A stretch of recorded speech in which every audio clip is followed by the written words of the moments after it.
Kesehatan itu memang investasi bukan jangka pendek. Manajemen stres, pola makan, sama olahraga kita bisa kontrol, pasti bakal sehat nanti di umur 40-50 tahun. Betul. Jadi kalau kita nggak kontrol makan, olahraga biasanya orang jadi gemuk, obesitas. Nah itu sebenarnya udah lampu kuning. Beberapa penelitian dulu kan orang yang serangan jantung itu banyak di 40 tahun ke atas. Iya, iya. Tapi sekarang trennya udah mulai geser ke umur 35. Di sini yang kita perlu tahu adalah berapa sih satu hari maksimal kadar gula yang kita konsumsi.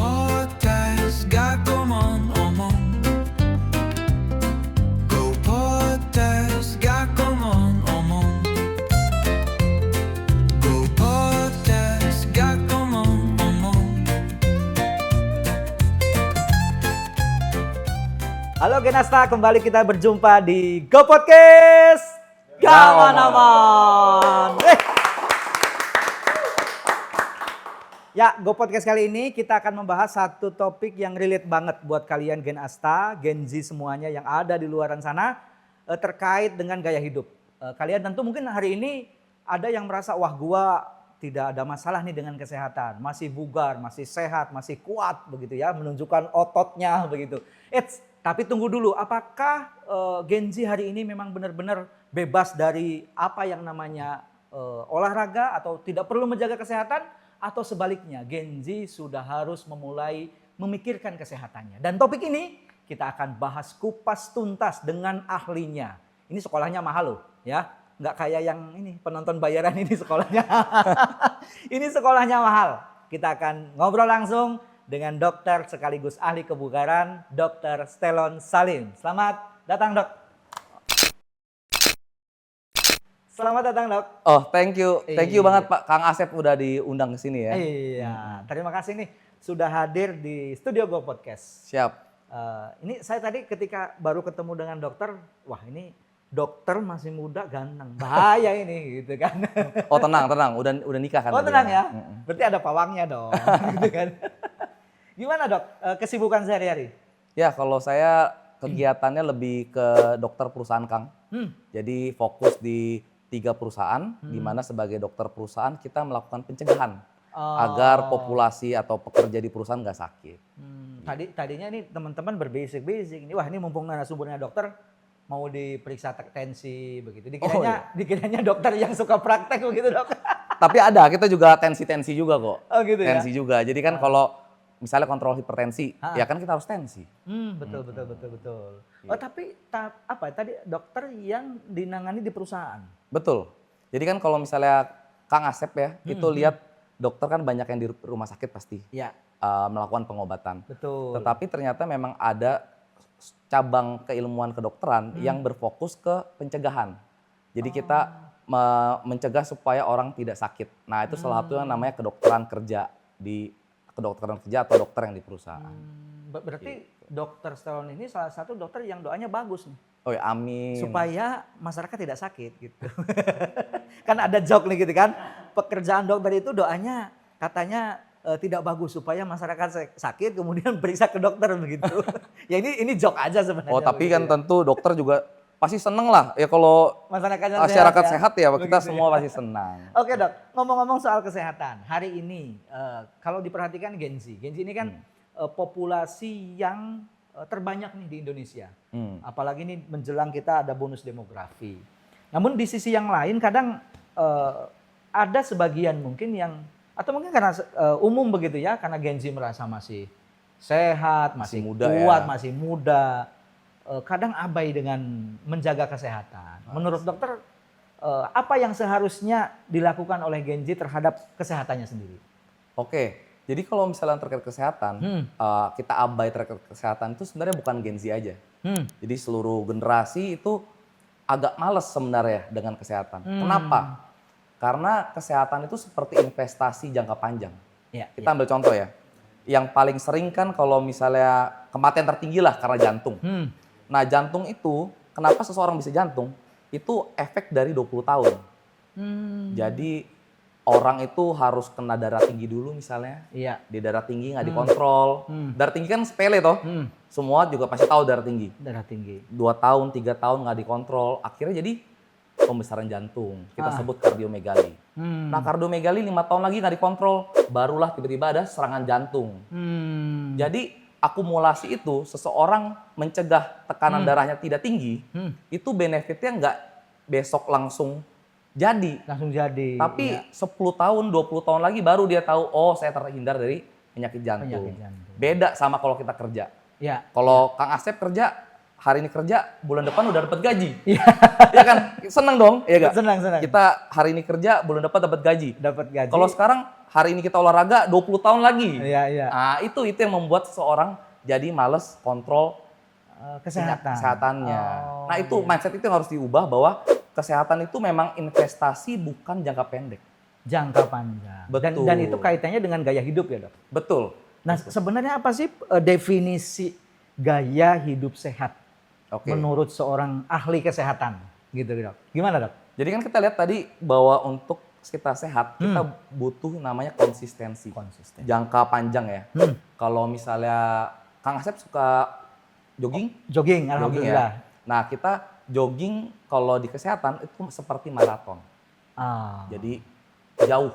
Iya. Bukan seperti lari sprint. Nah, ini yang kita perlu tahu untuk kita gali gaya hidup kita lebih sehat. Simpel aja 2. 1, kita lari maraton untuk olahraga. Jadi kita rutin berolahraga. Ya. Sama kita lari maraton untuk jaga pola makan kita yang baik. Satu lagi pasti istirahat yang cukup. Manajemen stres.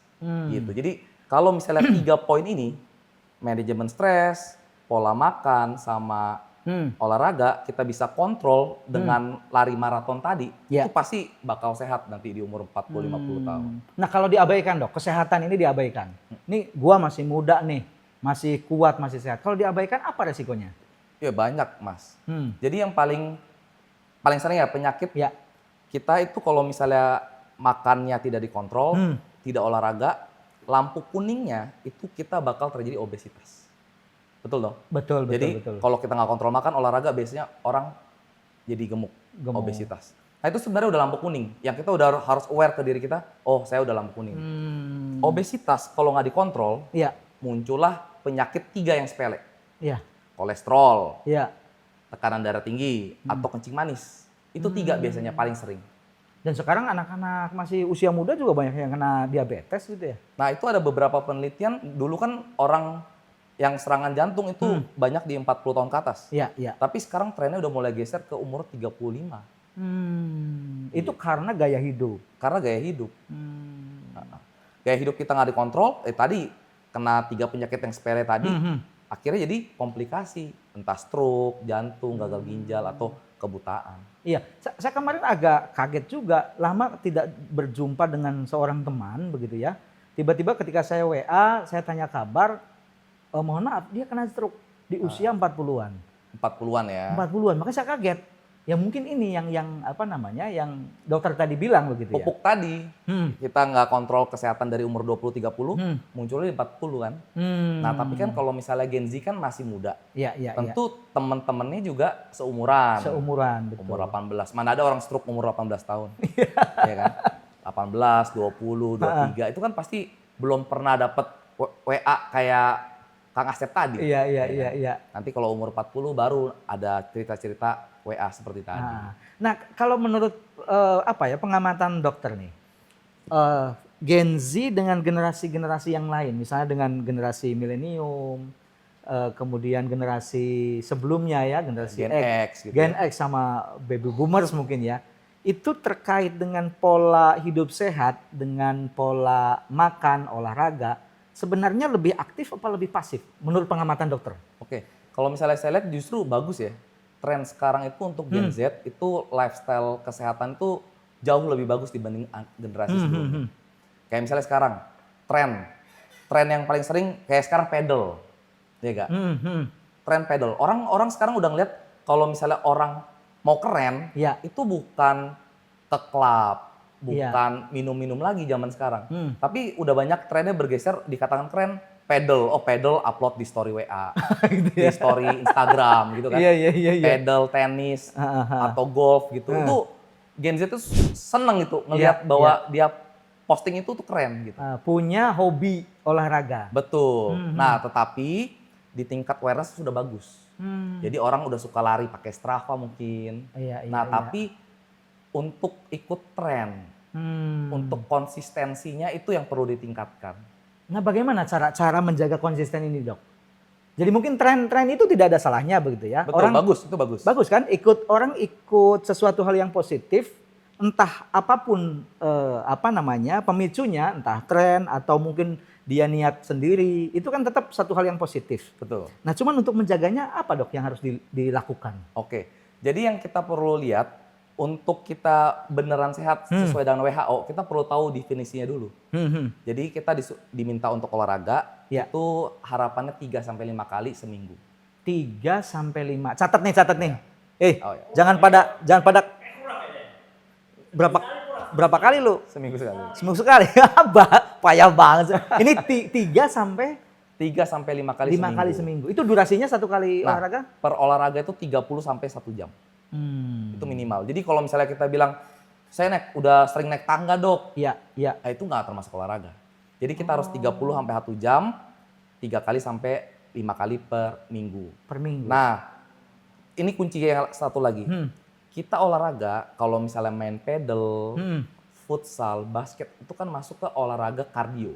Iya. Kardio itu kan olah jantung. Betul. Nah, rekomendasi dari WHO, olahraga itu harus kombinasi dari kardio dan weightlifting. Meningkatkan massa otot. Jadi kalau misalnya teman-teman nih, sesimpel lagi main pedal misalnya, Iya. sebelum atau sesudah main pedal, push up, sit up. Oh, jangan asal langsung. Bukan, kalau misalnya yang asal langsung tuh, ya bener, kita perenggangan dulu baru olahraga. Tapi maksudnya kan kalau olahraga pedal itu untuk kardio, untuk latih otot, jantung.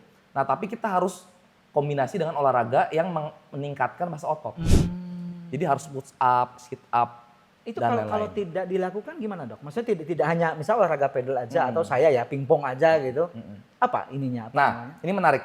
Jadi jika otot jantung kita itu lebih besar, itu seperti gudang. Jadi kalau misalnya otot jantung kita lebih besar, otomatis kita bisa makan lebih banyak. Oh. Gitu. Misalnya Kang Asep suka makan apa? Saya nasi goreng, Nasi gitu goreng, kan, pecel lele gitu. Pecel lele ya, oke. Misalnya kita bilang makan pecel lele. Kalau misalnya kita massa otot lebih banyak, itu pecel lele yang kita makan, itu akan lebih banyak dikonvert jadi otot. Karena otot itu butuh energi. Iya. Sedangkan kalau misalnya kita fokusnya olahraga kardio aja, ototnya kan nggak nambah tuh. Kalaupun nambah sedikit. Akhirnya gudang penampungnya jadi lebih kecil.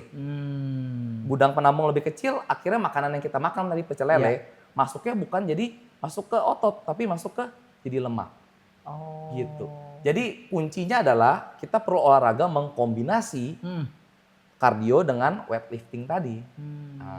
Kalau hanya yang misalnya gini, tadi kan ada kombinasi ya. Betul. Yang kardio dengan tadi untuk menumbuhkan massa otot. Berarti harus dua-duanya balance begitu ya. Betul. Nah, kalau dibalik tuh hanya olahraga yang massa ototnya saja. Misalnya pengen bodinya bagus nih gitu kan. Kalau bodinya bagus kan katanya sih teman saya yang bodinya bagus, kalau jalan di mall itu lebih ini, keren, bro, ya? lebih keren gitu katanya. Nanti diginiin kalau ada cewek gini gitu.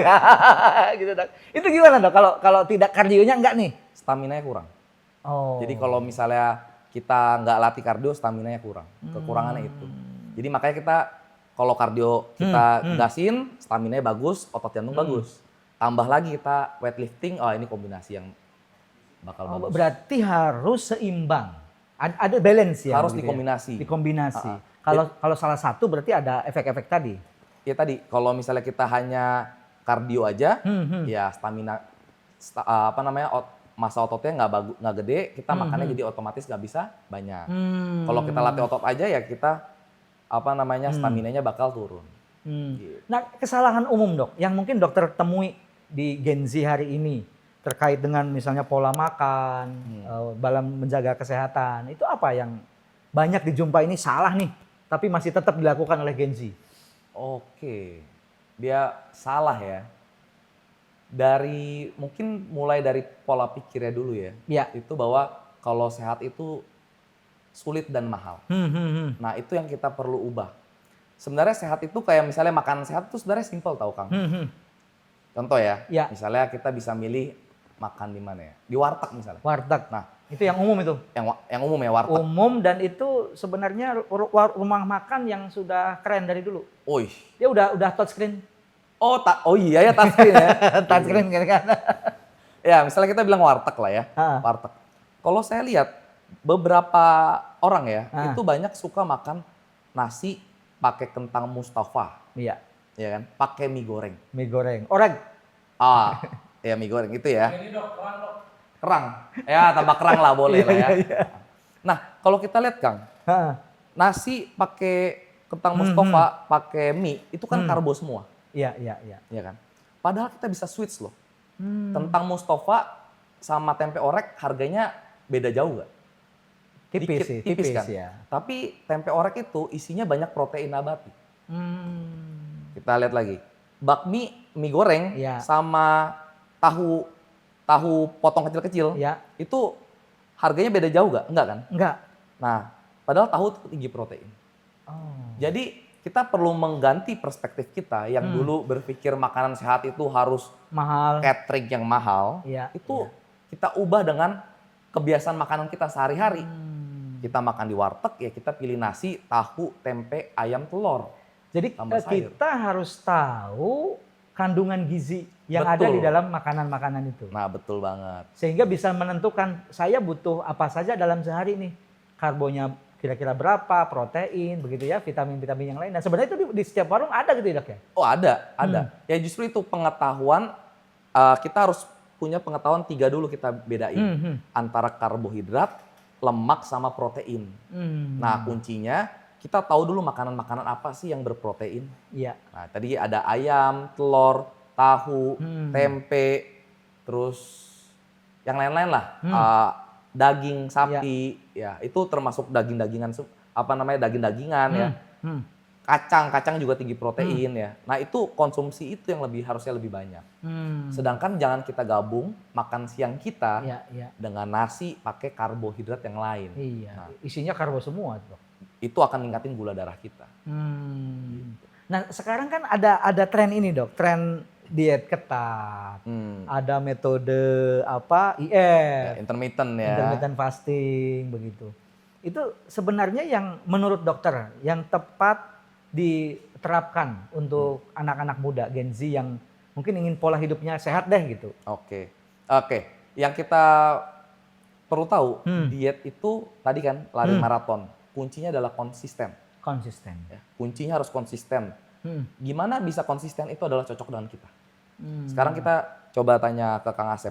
Kalau misalnya kan ada namanya diet keto. Keto. Nah itu diet keto. Keto ya. Keto.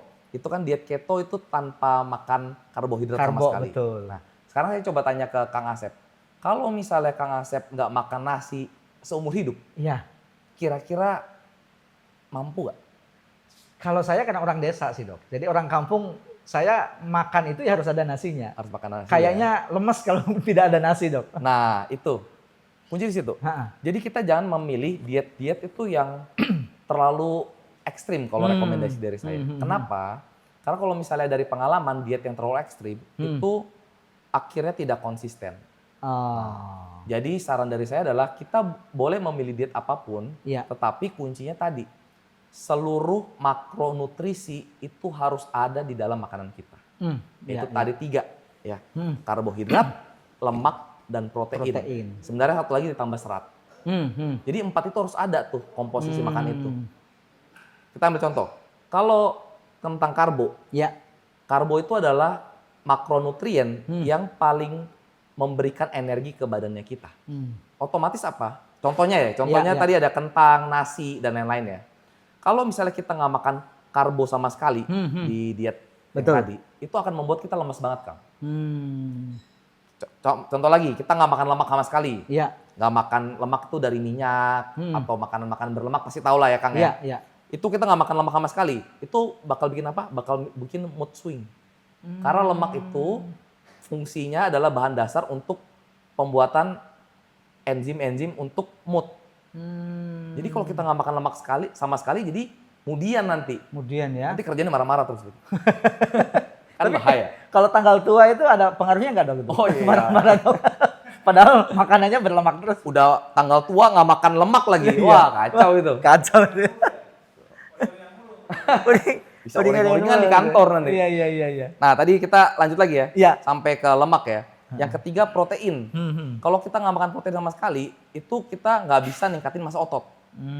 Otomatis rambut bakal cepet rontok, otot bakal menyusut. Dok. Nah, Betul. kalau ini dok, kalau itu kan tadi makanan ya. Nah kalau kopi, hari ini kan anak-anak muda itu kan seneng nih nongkrong gitu kan. Kalau nggak semalam aja nggak nongkrong di kafe, rasanya ada yang kurang nih. Padahal di kafe itu ya minumannya ya kopi begitu ya. Kalau tadi dokter kan kopi tanpa gula ya dok ya. Betul. Tapi kan jarang sekali nih kopi-kopi instan apalagi yang tanpa gula. Ada boba dan kawan-kawannya lah begitu. I see. Itu gimana dok untuk mensiasatinya? Pola hidup gitu kan, gaya tongkrongan, kemudian kita biar sehat. Oke, kita bahas dulu dua populasi kalau saya lihat. Satu yang biasanya nongkrong di Starling, Ya, Starbucks keliling. Starbucks keliling. Satu lagi di kafe kekinian. Kan ada dua spektrum ya. Ya. Kita ngomong dulu di Starling. Di Starling itu kan pasti banyak kopi-kopi saset. Ya. Itu kita simpelnya adalah tinggal ngelihat informasi nilai gizi. Contoh, Kang Asep pernah baca gak sih informasi nilai gizi? Jarang dok. Jarang ya? Iya. Oke. Kalau minum udah yang penting cocok di perut, langsung minum aja. Nah itu mungkin budaya yang kita simple gak? Kita Iya. tinggal lihat aja informasi nilai gizi di kopi. Iya. Terus kita lihat, wih kopi saset ini 20 gram gula. Yang ini 14, yang ini 13. Kira-kira kita pilih yang mana? Harusnya 13 ya? Harusnya 13. Iya. Kita tinggal memilih saset-saset kopi yang gulanya lebih rendah. Sesimpel itu sebenarnya kalau untuk itu. Atau ada juga kita pilihan, kita memilih kopi yang kopinya sudah tersplit jadi dua. Beberapa kopi saset sekarang itu Ya. kopinya dipisah sama gulanya. Jadi kita bisa takar gulanya sendiri. Di sini yang kita perlu tahu adalah berapa sih satu hari maksimal kadar gula yang kita konsumsi. Nah, Berapa dok? jawabannya 50 gram. Maksimal. Jadi kalau misalnya kita minum kopi, contohlah kopi A ya, saya nggak boleh sebut Iya, merek iya, ya. iya. Kopi A misalnya 20 gram gula. Berarti kalau misalnya kita udah minum 3 kali udah lebih tuh 60. Oh. Kan 20 1 biji. Kalau 20 jadi 60. 60. Nah itu udah lebih kan? Iya. Nah jadi kita nggak boleh minum kopi itu 3 saset berarti. Jadi tipsnya pertama kita tahu dulu maksimal berapa gulanya, Iya. tadi 50 gram. Yang kedua kita pilih kopi saset yang paling rendah gulanya. Oke. Atau ya kita pilih kopi saset yang terpisah. Oke. Nah yang satu lagi yang kopi kekinian. Iya. Nah kita perlu tahu tipe kopi kadar gulanya itu yang mana yang paling sedikit. Kopi kan ada banyak tuh. Iya. Americano, Betul. kopi latte, Arabica. Arabica itu tipe kopi ya. Kopi. Nah, ada kopi matcha ya kan. Macet sih. Nah itu kita pilih kopi yang paling tipenya lebih rendah. Pasti Americano paling rendah. Ya, Yang ya. kedua kopi latte. Oh. Sama kita bisa bilang ke baristanya, Iya. Mbak, Kang, kurangin ya less sugar. Ada sugar. Nah, hal sesimpel itu, kalau kita pupuk sejak dini, itu bakal sangat bagus di kemudian hari. Iya. Tapi tadi waktu dokter ngopi kan ditawari tanpa Betul. gula begitu ya. Menurut dokter ada tips. Kita kan tanya nih gitu kan, apa enak ngopi tanpa gula? Oh ya betul. Iya kan? Kan pahit tuh. Berarti kopi tanpa gula pun bisa dinikmati. Bisa banget. Jadi kalau misalnya ini untuk teman-teman yang mau coba, Ya. itu saya dulu memang minum kopi pasti pakai gula. Iya. Lalu kan saya mau reduce gula pastinya kan. Nah itu kita kurangin itu pelan-pelan.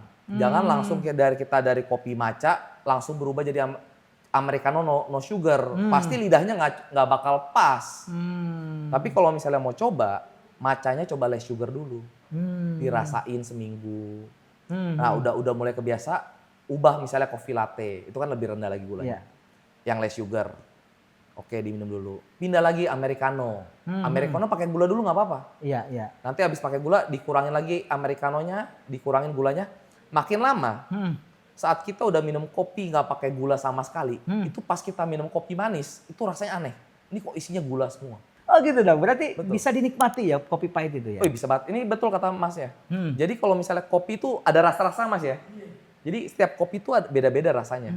Justru itu yang kita nikmatin, rasa kopi tersebut. Oh. Kalau misalnya ditambah gula, Iya, rasa iya. kopinya hilang. Kalau stevia gimana tuh, Dok? Stevia? Iya. Oke, kalau misalnya stevia itu dari beberapa penelitian memang kadar gulanya dia lebih rendah. Oh. Dari beberapa penelitian. Jadi Tapi bisa, banyak yang KW gitu. ya itu memang harus dilihat stevia yang sudah BPOM ya. Harus diperhatiin itunya. Oh gitu Dok. Oke Dok, ini kembali ke olahraga nih. Ini kalau ada Gen Z yang nggak sempat nih olahraga atau nggak punya kebiasaan olahraga, gitu kan?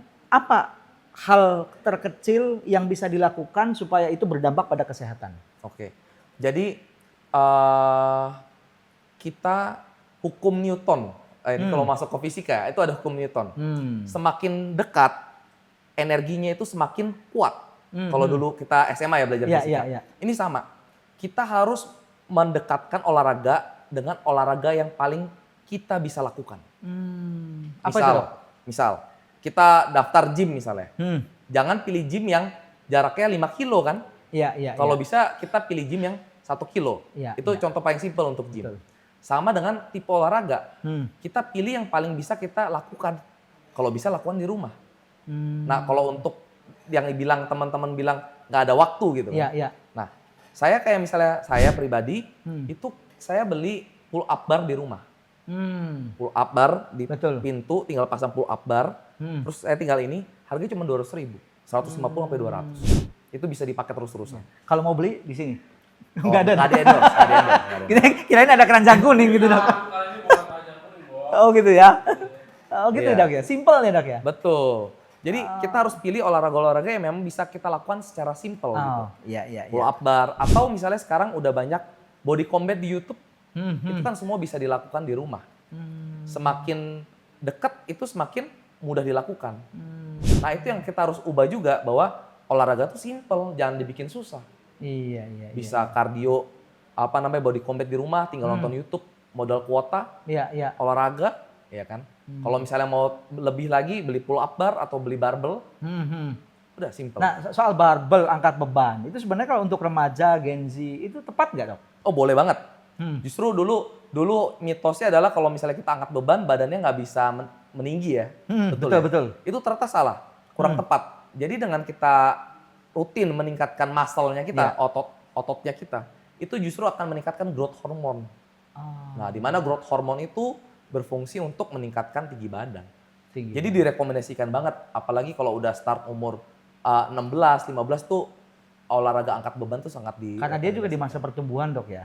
Betul. Jadi stimulasinya bagus kan? Untuk growth hormone tadi ya, Iya iya iya. itu bagus. Nah kadang tapi ini Dok, saya dulu waktu masih muda, sekarang juga masih muda sih sebenarnya. 20 tahun ya kayaknya. Gen Z juga. Gen Z ya. Gini Dok, kadang kita olahraga tapi kadang kan bosen nih Dok. Iya kan? Kadang olahraga itu bosen gitu kok gini-gini aja, ngapain gua angkat-angkat beban, begitu hasilnya kok gini-gini saja. Ada nggak tips yang mungkin bisa dokter spill ke Gen Oke. Asta? Nah, untuk Gen Asta ini untuk olahraga itu kita perlu pertama variasinya dulu. Tentu kalau misalnya kita hanya sepeda statis terus, besoknya sepeda statis itu akan bosen. Makanya direkomendasikan olahraga tadi kombinasi. Iya. Misalnya kalau misalnya Kang Asep sukanya olahraga apa ya? Saya sepeda, jogging, pingpong. Sepeda, jogging, pingpong. Ya. Nah itu kan ada 3 variasi. Nah kalau misalnya kita punya variasi itu justru lebih seru. Biasanya lebih nggak cepet bosan dibandingkan olahraga yang monoton sama terus. Ini untuk case yang bosan ya. Iya. Nah itu satu. Kedua kita bisa olahraga yang memang games atau komunitas. Jadi untuk kita bisa konsisten kan kita butuh temen yang saling support juga. Ya, betul. Nah, solusinya adalah olahraga games itu juga bisa dipilih. Misalnya kayak ya pedal, tenis, Betul. basket, badminton. dimana kita saat olahraga itu juga bisa ketemu teman kita, bisa hangout juga. Jadi kita benar-benar hangoutnya dengan yang positif. Positif. Dengan olahraga tadi gitu. Atau yang ketiga kita bisa sisipkan olahraga dengan hobinya kita. Misalnya kita hobi dengerin musik. Ya. Nah kita bisa olahraga jogging misalnya. Jogging kan butuh konsisten tuh 30 menit sejam. Sambil jogging kita dengerin musik. Gitu. Berarti itu untuk apa ya? Mengusir kebosanan-kebosanan itu ya. Betul. Tapi saya lihat memang sekarang di apa ya, di angkutan-angkutan umum banyak genzi-genzi yang stylenya style olahraga tuh, apalagi dari GBK style olahraga. gitu kan. Mereka menekan musik juga begitu. Betul. Iya, makanya yang kita yang kita support sekali ya di Genzi itu memang tingkat awareness olahraga tuh lebih tinggi sih memang. Justru lebih tinggi sebenarnya. Ya? Lebih tinggi. Tingkat awareness atau pengetahuan tentang olahraga itu sangat lebih tinggi. Mungkin nanti ke depan perlu ada penelitian tuh lebih jauh ya untuk membandingkan generasi dengan tingkat olahraganya ya. Tapi tren-tren sekarang itu menunjukkan memang sangat mengarah ke positif ya untuk olahraga. Gitu. Karena memang ya bagus juga karena tadi Genzi ini kan akan ada harapan besar lah untuk mengisi bonus demografi ini menuju kalau di pemerintahan Pak Prabowo ada goals 2045 generasi emas kira-kira begitu Dok. Betul. Nah kita tahu di Pak Prabowo ini punya program namanya Astacita. Salah satu di dalamnya itu adalah bagaimana membentuk SDM yang unggul. Dan bagian dari pembentukan SDM yang unggul ini adalah soal kesehatan. Nah dokter sebagai dokter muda nih gitu kan, bagaimana melihat kebijakan dari pemerintah sekarang terhadap kesehatan masyarakat yang apa ya, yang mungkin Indonesia cukup berat karena masyarakatnya 200 Banyak juta ya. sekian begitu. Oke, yang paling tren dulu mungkin ya tentang makan siang gratis. Nah itu menurut saya sangat positif ya. Iya. Karena kita kan tadi belajar ada 3 komponen makanan, salah satunya protein. Saat kita mau berpikir ataupun belajar, itu sangat penting. Kalau di otak tuh ada namanya mitokondria. Mitokondria itu yang menstimulus agar kita nanti bisa berpikir. Nah itu distimulus dengan makronutrien apa? Itu adalah protein. Jadi sebenarnya kalau misalnya kita dalam kondisi belajar tetapi tidak cukup proteinnya, itu akan lebih sulit berpikir. Bukannya tidak bisa ya, tapi akan lebih sulit berpikir. Sedangkan kita kan ingin cepat ya untuk menangkap apa yang disampaikan oleh guru. Betul. Jadi dengan program makan siang gratis itu sangat menunjang karena di sana sudah dilakukan analisis makanan di mana proteinnya tercukupi. Gitu. Jadi bukan sekedar bagi-bagi makanan aja berarti ya? Betul. Ada kadang orang ini melihat bahwa ini dikasih makanan apa sih manfaatnya begitu? Hanya makan-makan saja. Ternyata dari sisi analisis kesehatan dampaknya ada begitu ya? Sangat Mas, sangat Kang. Itu kalau misalnya kita contoh misalnya, Akang coba aja ya besok makan siang misalnya, itu makannya nasi aja sama pakai kentang. Besoknya lagi nasi pakai telur dan ayam. Itu pasti hasil berpikir pasti berpengaruh sangat. Gitu.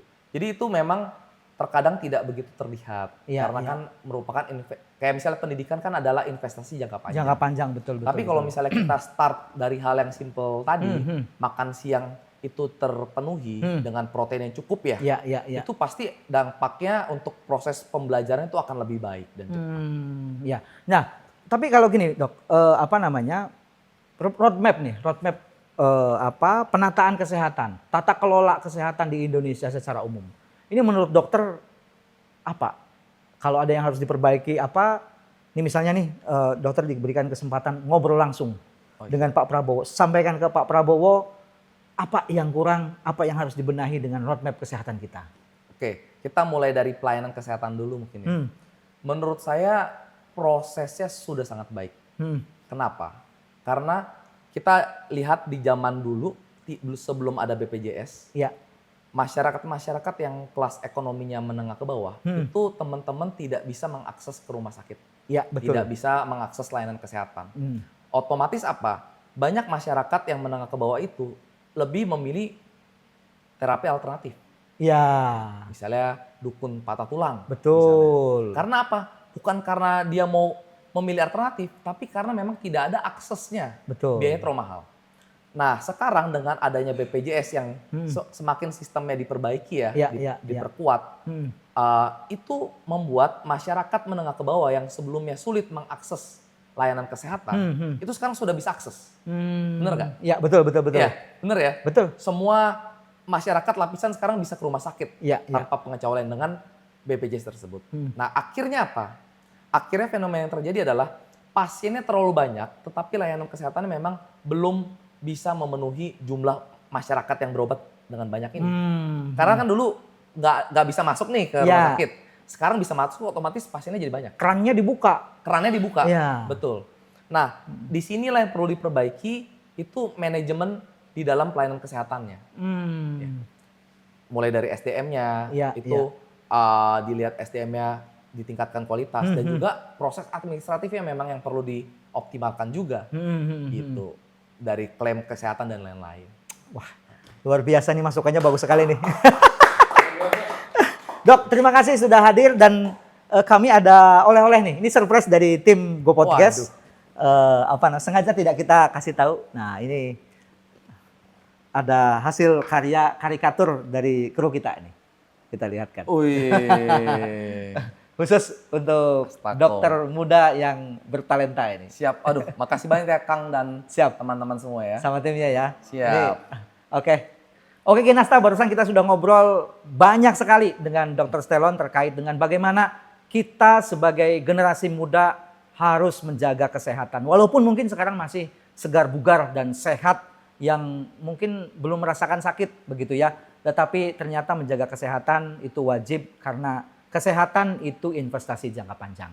Jadi buat kalian yang masih belum sadar dengan kesehatannya, ayo mulai dari sekarang kita jaga kesehatan dengan menekuni olahraga apapun tadi sudah disampaikan. Dan untuk kalian yang tertarik dengan podcast ini, tentu sampaikan kepada teman-temannya. Jangan lupa like, komen, dan subscribe Go Podcast karena tidak ada bahasan-bahasan yang lebih seru selain di podcast ini. Go Podcast selalu membahas topik-topik seru terkait dengan Gen Z. Dan saksikan terus Go Podcast. Jangan ngomong. Makasih dok.